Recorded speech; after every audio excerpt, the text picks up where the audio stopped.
Hi everyone, it's Paul from Mako, and before we get started I'd like to give a big thanks to Curious Minds for allowing us to be part of their Bubble Up project and getting this video made for you guys. So in this video we're going to be using a free website to make some coding computer games. Don't worry if you've not done any coding before, we're going to cover everything in this tutorial, and if we're going a little bit too fast you can hit that pause button and re-watch it. So the website that we're going to be using, Microsoft MakeCode Arcade, is a really cool website. It's free, like I said, and you can do loads of different things with it. So let's get started. Let's have a look at the website. So on the website, we have previous projects, if you've made any before, if you've used it, and loads of free tutorials and loads of different things that you can go through and have a look at. But what we're going to focus on is this big orange button with the white plus. We're going to give it a click and it's going to ask us to make a project, and it's going to ask us to give us a name, and we're going to be making an avoid game. So I'm just going to put in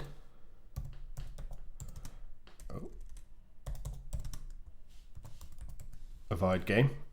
Don't worry if you've not got a name for it yet, I'm going to show you how to rename it. So I'm just putting in avoid game now while I think of a better title for it.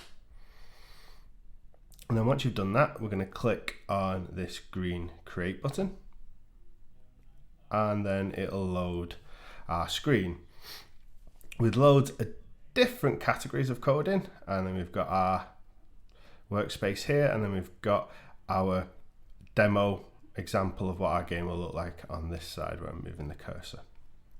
So what we need to think of first is putting a background into our game. So at the moment our little demo is showing just a black screen. So first bit of coding we need to put in this on start is to change this background. So we're going to go into this scene section here. It's got the picture of a tree, a pine tree. So we're just going to click on there. And what we're going to look for is one that says set our background color to, and then it's this like little gray bubble. So this one here, set color, background color, and I'm just going to drag this one in. I'm going to drop it into our on start, which kind of looks like a crocodile's mouth as we put it in. So to change the color, we click on this little bubble and it gives us a load of preset colors that we can put in. So I'm going to go for a nice bright color. So I'm going to go for yellow. Going to turn that to yellow, and then our game will update our demo on the side, and we've got our nice bright yellow color. And the next bit we're going to put in is the most important part for me of our game. We're going to put in our character. We're going to design a character. So with this video, you'll also have a blank worksheet.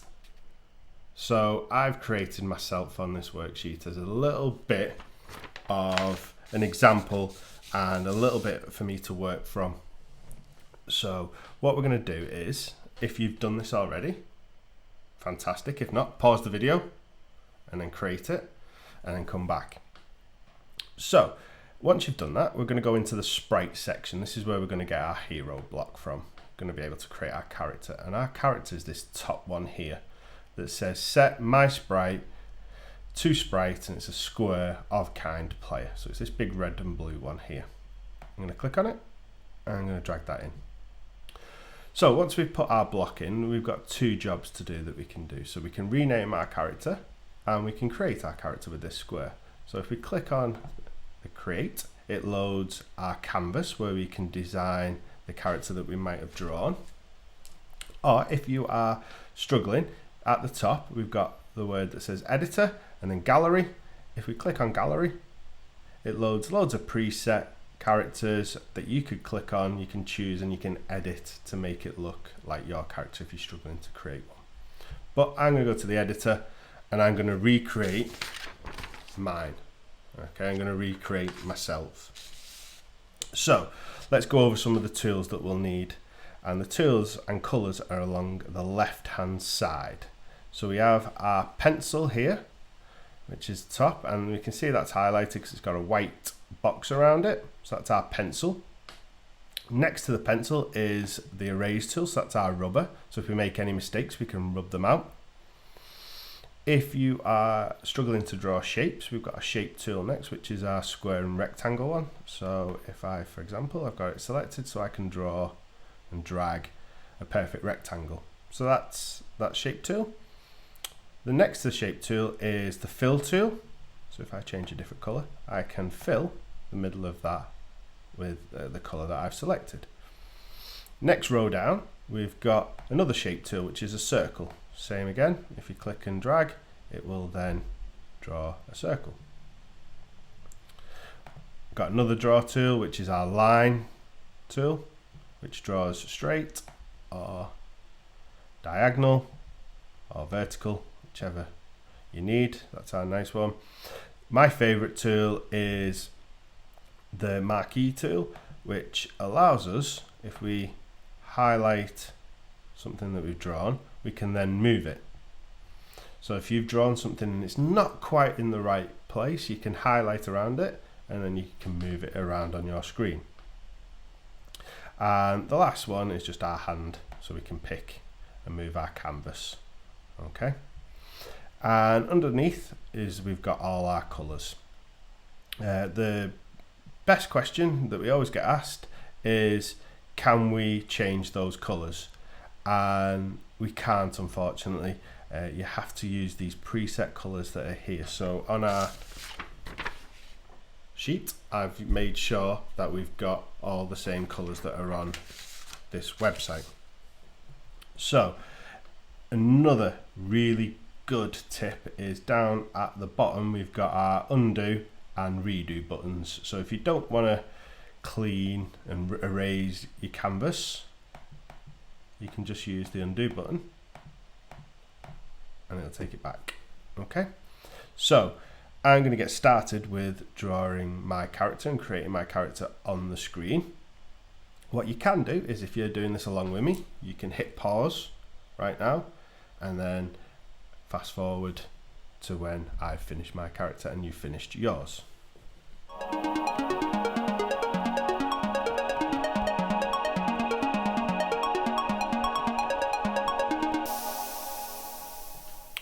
Okay, so once your character is finished, I've made a slight adjustment. So if I hold this up, you can see on my template that I've drawn, I forgot to put in my white writing on my shirt. So I've got my orange shirt and I forgot to put some white blocks in for the writing. So made a slight adjustment from my design to when I was creating it. So that could be on yours as well. So if you've drawn it and you've made it on the piece of paper, and when you come to put it on the screen, you might think, oh, that looks a bit better if I do it this way.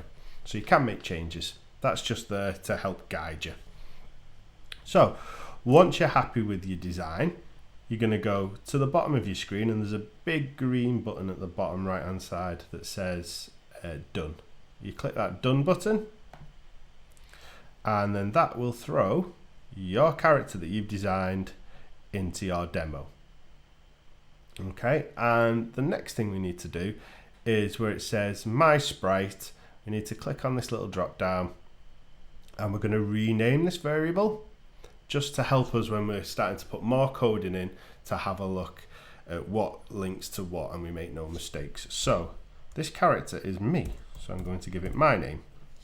Does it have to be your name? If you've not created yourself, you might give it a different name. It might be that you've recreated Captain America, for example, or you might have created a Minecraft character or a Fortnite character, or whatever it might be. You can rename it to whatever you like.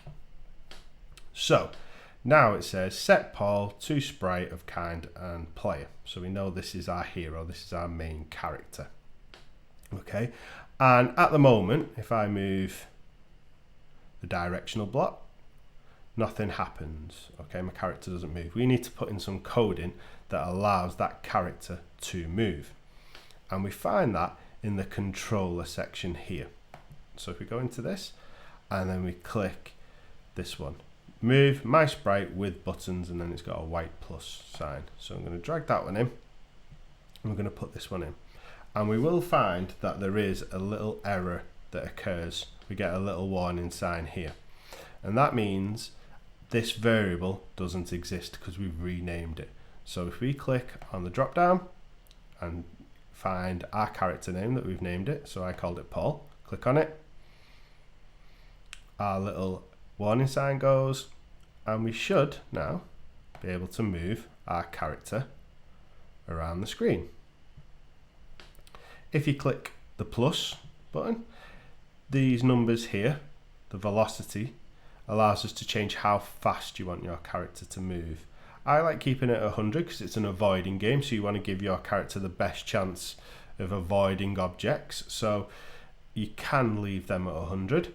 If you're feeling that you want to make your game a little bit harder, you can reduce those numbers from 100, but I'm going to leave them at 100 for the time being. So if I now move my character, we've got one more problem to fix with our character. If I move all the way up, the character disappears off the screen. If I move down, he comes down. Okay, so we need to get that character boxed in to that screen. So we need to go into the sprite section, and we're looking for a block that says set my sprite, stay in screen, and then an off toggle switch. So we're going to grab this one from the sprite section. We're going to drag that in underneath move with buttons. Same as before, our variable needs to be changed. We need to change that to our character name. And then we need to toggle this off switch to say on, and it turns green. So now if I move the character around, he stays within the screen at all times. So we're not going to lose him. We're going to know where he or she, or might be an it could be an item, could be a ball or a car that you've designed. So we've started to get our character moving around, he's staying within the screen. Next we need to add something for our character to avoid, so an enemy. And what we need to do is we need to go into the sprite section again, and we're going to drag the one from we used before that we designed our character with. So right at the top it says set my sprite to sprite of kind player. I'm going to drag this one in and drop this one in, and we're going to change at the end from where it says player. We're going to click on the drop down, and we're going to change this to an enemy. Okay, and in here we can design our enemy, or we can go into the gallery and we can choose something that we want our character to avoid, and there's loads in here. So I'm going to choose a ghost for my character to be avoiding. Okay, I'm going to put this one in. When I'm happy with it, I can change the colors of it if I like to, if I can edit it, but I'm going to leave it as it is, and I'm going to click done. And I'm going to rename the variable again, so I'm not getting confused with which block is linked to which block. So I'm going to go in here, and same as before, I'm going to rename the variable, and I'm going to call him Ghosty. Okay, and now I know which variable is linked to which. I know Ghosty is linked to this ghost block, and what we need to now decide is where we want our enemies to appear from, because at the moment he's just appearing on top of my character in the middle of the screen. So we're going to go into the sprite section, and we're going to look for this one here that says set my sprite position x0 y0. Drag this one in. We'll get another warning because we've not got the variable right, and we're going to put this one to Ghosty because it's our enemy. And this zeros shows the pixel numbers on our screen. So 0, 0 is our coordinate, and it's right at the top of the screen, and we can't see Ghosty because he's just outside of the screen. But if you click on the 0, it then gives you this ability to choose. So it gives you your X and Y numbers when you move across. So if you want it to appear just inside the screen so you can see it, I would change those numbers to 3 and 3. It might be that you want them to appear from the bottom or the other corner, wherever you want them to appear from. I'm going to go for quite close, just so we can see them. I might go 2, 2. Okay, so I'm going to change these numbers to 2, 2. And he's still not quite in the screen, so I might just bring it to 3. So I don't want him fully in the screen, but I want enough of him in the screen so you can see where he's coming from. And your game will update. If your game doesn't update and it's a bit like mine, it's still grey, there is some buttons along the bottom of the demo. You've got a play button and a refresh button. If you give it a quick refresh, it'll turn it back coloured and not grey. I think that's enough of the ghost to see where he's coming from. So this means every time we start our game, our enemy is going to appear from this top corner. So at the minute, our ghost isn't doing anything. So we need some code for this ghost to say, follow this character, try and get this character. So we're going to go into the sprite section again. And we're going to look for this block here that says, set my enemy to follow my sprite. And then it's got another plus button. So we're going to go for this one. I'm going to put this in. And again, we'll get some errors because we haven't got any variables attached to those names. So we're going to change this one to Ghosty. And we're going to change this one here to be me, so Paul. So now what will happen is Ghosty will follow my character. So wherever I move to, he will follow me. So if I just move around the screen, you can see that he's always with me and trying to chase me. If you click the plus buttons, you can see with a speed of 100. So he's got the same speed as me. So what we might want to do to make the game a little bit more achievable is reduce that number. So I've dropped it down to 60. Refresh the game, and we can see it's a little bit easier to get away, but he's always there.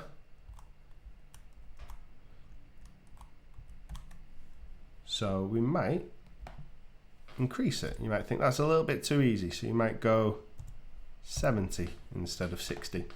It's all about looking at your game at the side in the little demo screen, having a little test, see how it is, see what you like, see is it achievable, because nobody likes a game that's impossible, okay, because people get frustrated with it and not play it. So think what's achievable. I think a speed of 100 for myself and a speed of 70 for the ghost is achievable.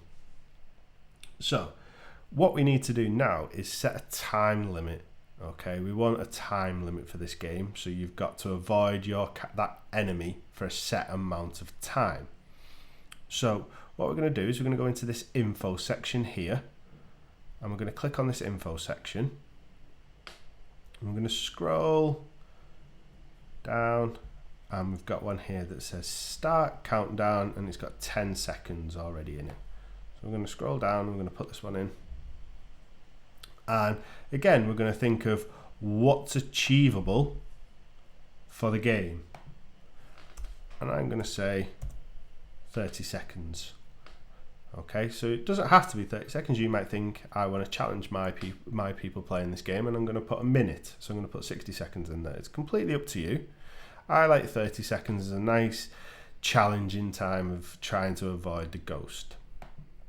So now, if I click refresh, I've got a timer at the top, I'm moving away, and I've got 30 seconds to avoid the ghost. Okay, but nothing happens. Okay, when the ghost finally catches me and touches me, nothing happens. So we need a way of saying that if the ghost touches me, it's game over, and when the time runs out, I win. So we need 2 more pieces of code. We need to use what's called an overlap. So that just means when the enemy overlaps and touches our character, it's game over. So overlaps we're going to use are in the Sprite section. So we're going to click on the blue section, the Sprite section at the top, and we're going to scroll down until we find the overlap section. And it's this blue one at the very top of the overlap section that looks like another crocodile mouth. This one here that says on sprite of kind player overlaps other sprite of kind player. Okay, so we're going to click this one in. I'm going to take this one in, find a bit of space on our workstation. And what we need to do is keep that as a player, but we need to put in enemy because we renamed our enemy to say it is an enemy. So we need to tell the code that it's an enemy. So this means now is when our player, our sprite player, touches the enemy, the other sprite, we need something to happen. We need it to be a game over. And to get a game over, we go into the game section, which is purple. And we have one here that says game over lose. I'm going to take this one in. And we want it to lose, so when the ghost touches our character, it loses. But what we can do is if we click on this plus button, we can decide with what effect. So at the moment, it's set to confetti. And I wouldn't associate a big confetti cannon being with a loss. So you can click on it, and there's loads of different types of effects that you can choose. I'm going to go for either dissolve or splatter. Let's go dissolve. And you can see what they look like. So I can just let the ghost touch it, and that's the dissolve to say game over. I could go to splatter because I was undecided.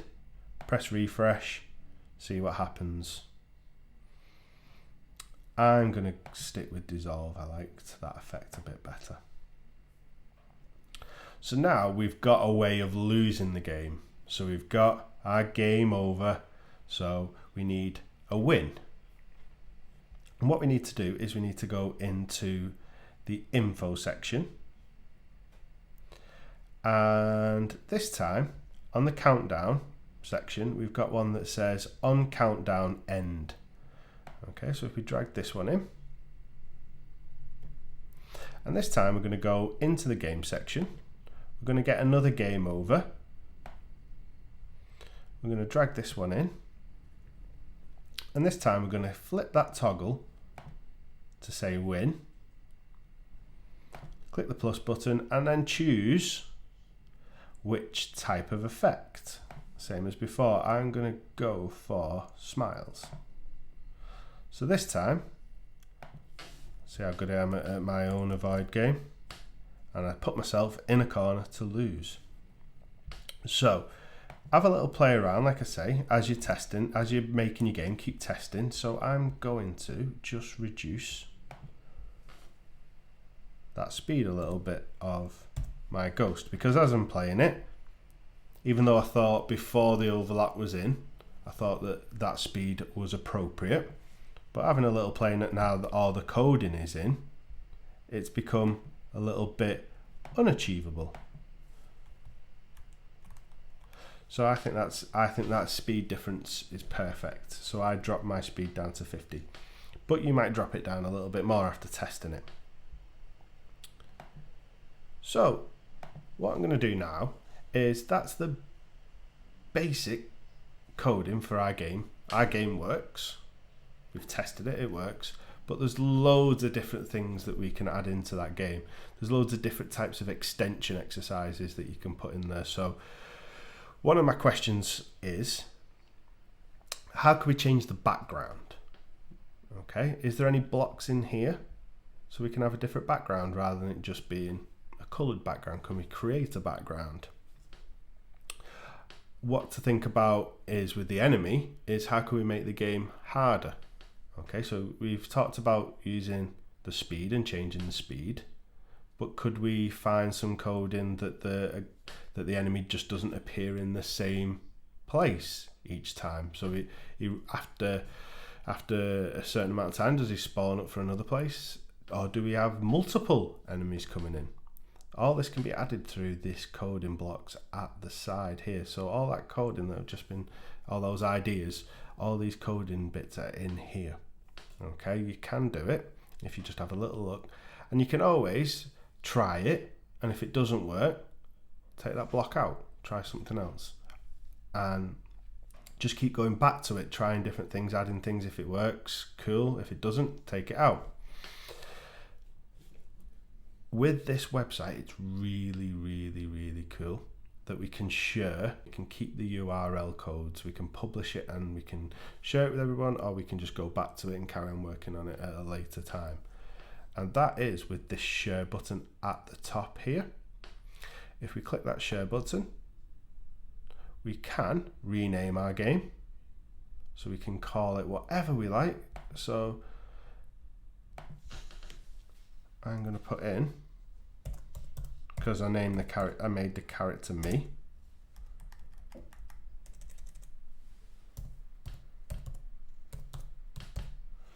I'm going to call it Paul's Adventure Game. And then when I click this publish button here, it shares this URL. I can click copy, and then I can paste that onto social media so people can play it, or I can text it to people and it gives them the link and they can play on it. And don't worry, because people, if you send that link to them, they can't edit your game. When they open that link, that becomes their own copy of your game, so they can't, if they make changes to it, it doesn't affect the game that you've got. So don't worry about that. What I'm going to ask you to do though is, with this code, if you create a game, share it with us at Mako. Okay, send it to us. We love seeing what people have made, from all the original characters that people create, all the different types of games people create. It's just fantastic for us to see all the different types of games, and we love playing them. So that's video 1 of our Bubble Up project with Curious Minds. If you've enjoyed that video, please keep an eye out for more videos coming from Curious Minds and their Bubble Up project that we're doing. And I'd like to give them another big thanks for inviting us to be a part of it. And follow us, if you don't already, on social media, on Mako Create UK, on Facebook, Instagram, TikTok now, all social media we're on there. Give us a like, give us a follow, give us a subscribe on YouTube as well. And I've been Paul, and thank you very much.